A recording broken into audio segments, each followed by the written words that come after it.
Olá, estudantes do terceiro ano. Eu sou Adriano, professor de artes. E nessa aula a gente vai falar de um tema bem interessante. Vamos falar sobre o Barroco Europeu, parte número 2. Vamos conhecer um pouco da vida e obra de Caravaggio e Rembrandt, grandes artistas do Barroco. Então, vamos fazer umas perguntinhas só para a gente tentar entrar no clima da aula. Primeiramente, vocês acham que um brigão pode fazer obras de extrema beleza e sensibilidade? Ou seja, uma pessoa que ela é brava, ela é uma pessoa assim que ela tem um temperamento muito forte, ela pode exatamente trazer algo diferente para a pintura, uma coisa muito sensível? E outra coisa, a vida de um artista pode ser refletida em suas obras, ou seja, a vida da pessoa está se transformando dia a dia. Será que através dessa pintura você pode ver essa transformação de vida? Nessa aula a gente vai perceber isso. Então vamos começar ali. Tintoretto trouxe uma mudança estética na arte renascentista. A pintura ganha caráter teatral, no qual o movimento dramático é evidenciado com a ação espetacular da luz. Temos todas as técnicas clássicas no ápice, tendo o sentimento como foco. O que acontece? Nós tínhamos lá na Alta Renascença o ápice toda a questão técnica. Quando surge Tintoretto, ele começa a utilizar essa questão do sentimento, a questão da dramaticidade, ele vai fazer um uso muito grande da luz. E a luz vai ser a grande magia da pintura. Então essa luz vai trazer o quê? Vai trazer o drama, vai trazer o sentimento, vai trazer o movimento. Então isso vai fazer com que a pintura tenha um novo enfoque. Um enfoque exatamente de uma coisa mais ágil, uma coisa mais rápida e uma coisa que vai ter uma linguagem muito mais direta e vai trazer exatamente como se fosse um teatro acontecendo diante dos olhos de quem está vendo uma pintura. E logo em seguida a gente vai ver a questão de Caravaggio. Caravaggio, na verdade, o nome dele é Michelangelo Meresi. Ele nasce numa cidade pequena, que é uma região pequena da Itália, que é chamada de Caravaggio, e ele adota esse nome para ficar conhecido, para não ser confundido com Michelangelo, o escultor. Então ele é filho do arquiteto, que na época era exatamente aquele mestre de obras, sempre teve apreço pela arte. Com 13 anos ele vai para Milão e se tornando aprendiz de Simone Peterzano. Lembrando que Simone Peterzano ele foi aluno de Tiziano, e esse Tiziano ele foi uma grande, vamos colocar assim, uma grande referência dentro do mundo renascentista. Lembrando também que ele tinha um grande apreço também por Veronese. Veronese, que ele foi uma pessoa que o apelido dele, que ele vem de Verona, ele também foi um grande referencial dentro do Renascimento. Então Caravaggio vai ter essa influência dentro da sua escola. Em 1592 vai para Roma e se torna discípulo também de Giuseppe Cesare. Lembrando vocês que nessa época, quando se torna discípulo, diferentemente de hoje, o discípulo ele ia morar com seu mestre, ele fazia todos os trabalhos de casa e com isso ele fazia parte da vida do seu mestre. Gradativamente ele ia aprendendo a fazer mistura de tinta, aí de repente ele ia fazer uma pintura de fundo, daí de repente quando ele já estava melhor ele fazia um personagem lá no fundo. Quando ele vai gradativamente melhorando na sua parte técnica, ele vai começando a completar a pintura do mestre até o momento que ele vai fazer uma pintura inteira do mestre, já exatamente com o treinamento desse mestre. Então nós temos logo, o Caravaggio se destaca como prodígio, ou seja, ele é uma pessoa excepcional e ele é marcado também, além de prodígio, uma dualidade, ou seja, ele é uma pessoa que gostava da vida noturna. Então ele tinha esse lado bem rígido, técnico, mas tinha esse lado muito irreverente, essa coisa do temperamento forte, esse temperamento na noite, como um frequentador da noite dos jogos da vida noturna da Itália. E nós temos logo, ele tem um domínio técnico sobre a luz e acolhe a forma barroca do momento. Ou seja, ele já se mostra como uma pessoa extremamente técnica e ele abraça esse movimento barroco atual. Então nós temos ele tem uma busca dos rostos da sua vida noturna, torna-se profissional e começa a trabalhar para vários mecenas, igreja e aristocracia. Então esse quadro, Rapaz Cesto de Fruta, de 1593, vai ser um dos primeiros quadros que ele faz. A coisa bem interessante, pessoal, que o que ele vai fazer? Diferentemente dos outros, vamos colocar pintores, como ele tem essa vida noturna, ele começa a pegar os rostos da noite. Ele começa a pegar aqueles rostos, são rostos simples de pessoas do cotidiano, ele começa a trazer isso para sua pintura. E ele tem um domínio muito grande da luz. E logo ele se torna querido da igreja. Apesar de ter uma vida não digna de alguém da igreja, mas ele é amado e odiado muitas vezes. Por quê? Porque ele faz esse grande diferencial. Ele dá essa teatralidade dentro da pintura, pegando rostos do cotidiano. E Caravaggio é amado e às vezes odiado. Como eu já falei, sua pintura é muito requisitada, traz seu lado ousado e controverso, como na pintura ao lado cuja encomenda da igreja não foi aprovada. O que acontece? Veja bem essa pintura aqui, A Morte da Virgem, de 1606. Dentro vamos colocar, da tipologia oficial da igreja, eles queriam que a Virgem Maria fosse endeusada, ela fosse uma pessoa que ela tivesse aquela auréola, tivesse aquela presença toda romantizada. E Caravaggio fez o quê? Pegou rostos comuns que ele conhecia e pegou uma pessoa comum fazendo essa pose e fez a Virgem ali. Não foi aprovada, porque a igreja queria um produto dentro dos moldes da visão dela e Caravaggio tinha a sua própria visão. Então, às vezes, tinha esse conflito, mas esse conflito, como ele era profissional, ele resolvia e colocava a versão do cliente como ele queria. Então, o pintor colocava a sua revisão da realidade e não faz conforme a visão tradicional, portanto, teve que refazer esse trabalho. Ou seja, ele refaz esse trabalho porque ele é profissional, mas mesmo assim ele deixa marcado, porque muitas vezes as suas interpretações, algumas vezes são aceitas e elas se tornam como referência para outros pintores. Então nós temos em 1606, Caravaggio matou um adversário durante um jogo de cartas, fugiu de Roma por causa da justiça e uma forma de obter perdão, ele envia uma nova versão do quadro Davi e Golias com a sua cabeça. Ou seja, nós temos o rosto dele de Caravaggio aqui para o Papa Romano que o perdoa e tem autorização para voltar à capital romana. O que acontece? Como Caravaggio ele é uma pessoa que está sempre na noite, ele arranjava muito confusão. E mais uma, ele era muito bravo, ele tinha um temperamento muito forte. Numa briga de cartas, como era costume todo mundo trazer espada, ele mata a pessoa e, no caso, naquela época, quando você cometia assassinato, qual era a pena? Decapitação. E ele foge para outras cidades. Como ele foge para outras cidades, ele não é pego e ele continua trabalhando em outras cidades, só que ele larga a galinha dos ovos de ouro, que era Roma. Como ele está cansado de pegar encomendas pequenas e ficar fora da capital, ele faz um quadro para o Papa da época. Nesse quadro ele faz uma segunda versão desse quadro Davi e Golias e ele coloca a sua própria cabeça no lugar da cabeça do Golias. Então dessa forma, literalmente, ele está entregando a cabeça para o Papa por causa do seu crime. É um pedido de perdão. Quando o Papa recebe essa pintura, fica apaixonado pela pintura e fala: Caravaggio, venha novamente para Roma que você está perdoado, eu te perdoo. Então, quando a igreja falava que tinha perdão, era feito o perdão na justiça mesmo e ele teve autorização. E ele volta para Roma. A coisa bem interessante, quando ele volta para Roma, no caminho, ele manda a sua bagagem através de barco, só que ele perde exatamente quando ele está no porto, ele sai para a noitada, quando ele volta de manhã o barco já tinha ido embora, e ele teve que ir a pé atrás da sua bagagem. E quando ele vai a pé, ele se mete em confusão e acaba sendo ferido.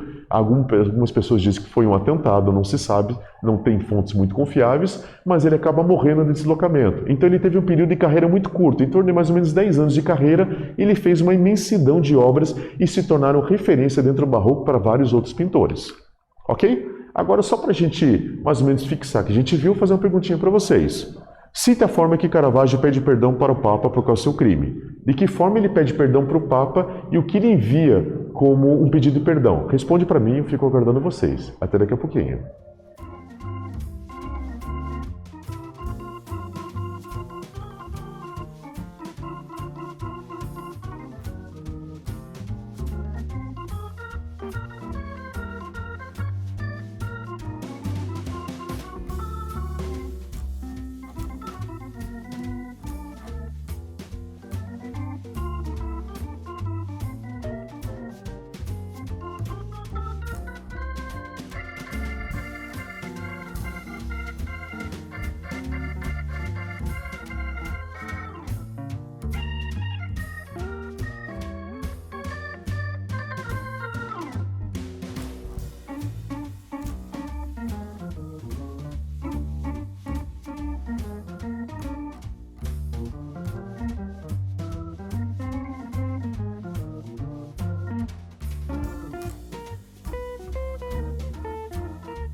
Responderam lá, pessoal? Beleza, manda para nós.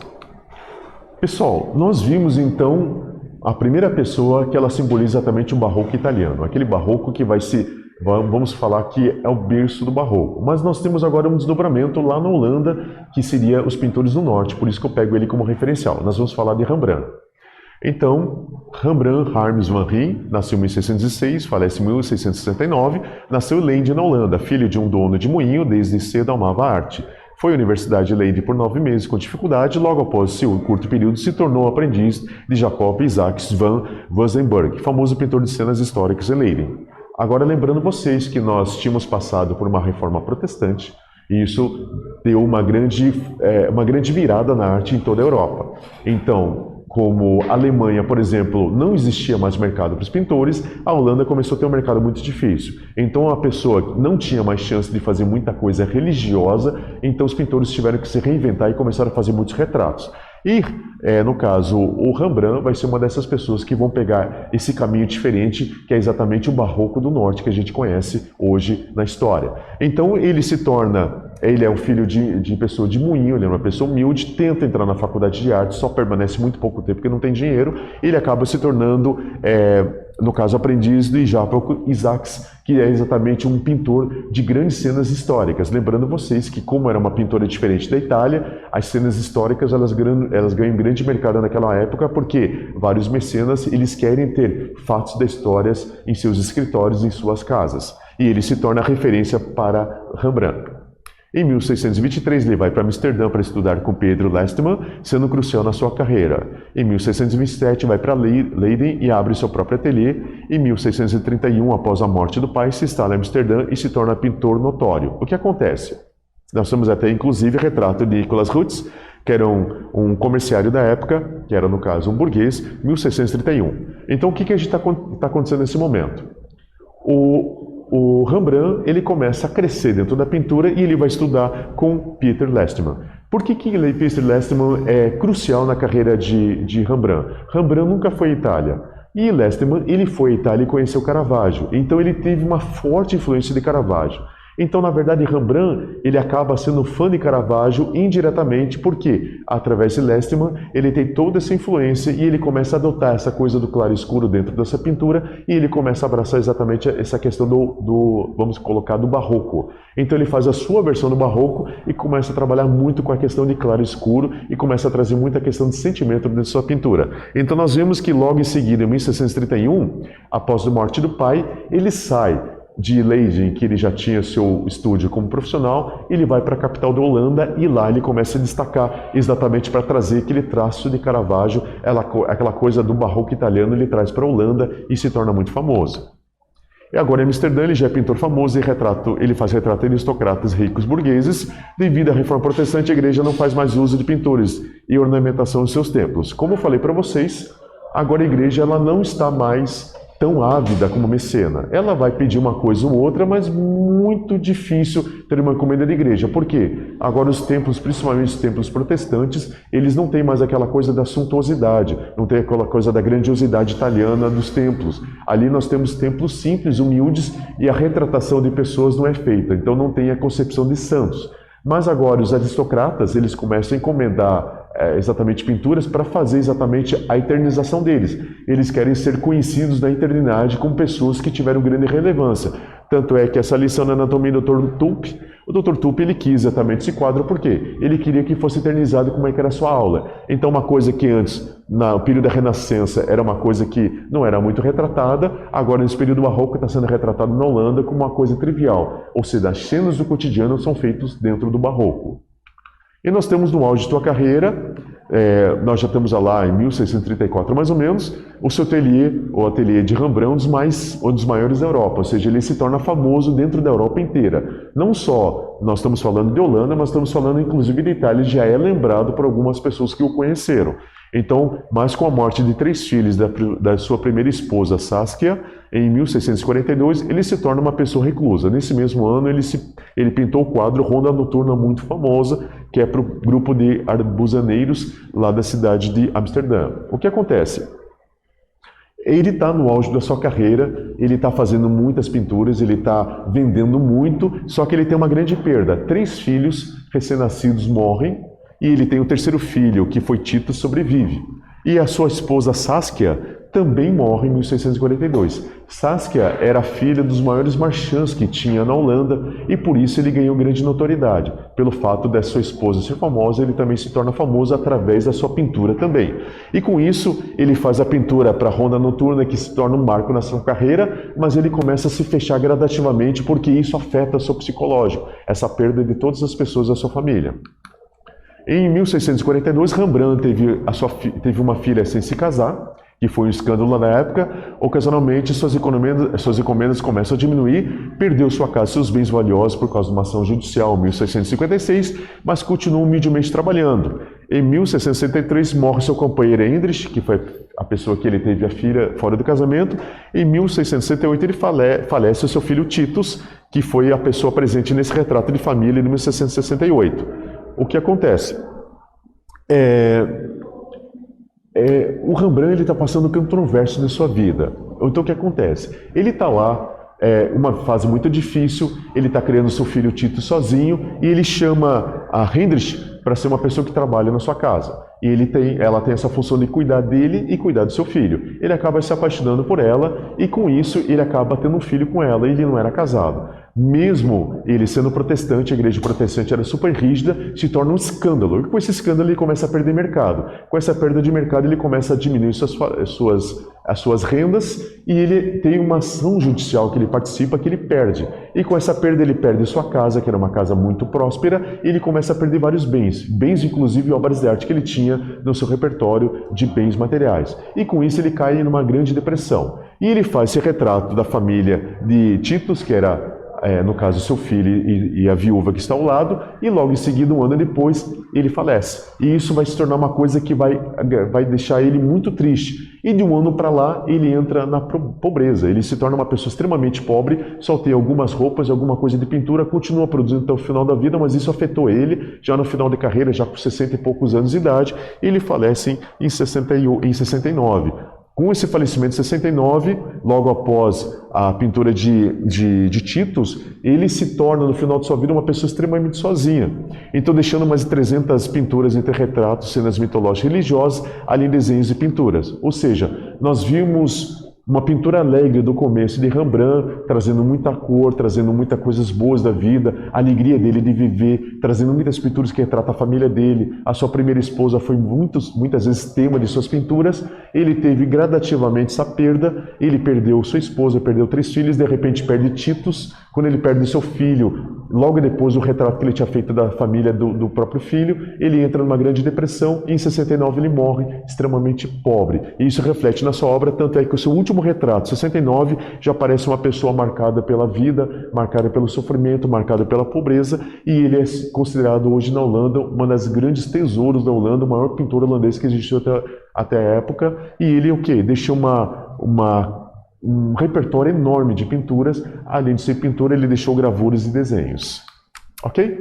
Vamos relembrar então o que a gente falou e vamos fazer uma perguntinha só para a gente fixar o conteúdo, pessoal. Rembrandt é famoso na história de arte por qual gênero de pintura? Que forma de pintura ele fez? Qual que é o gênero de pintura que ele fazia? Respondem para mim, eu fico aguardando vocês. Até daqui a pouquinho.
Ok, pessoal? Responderam lá? Manda para mim, ok?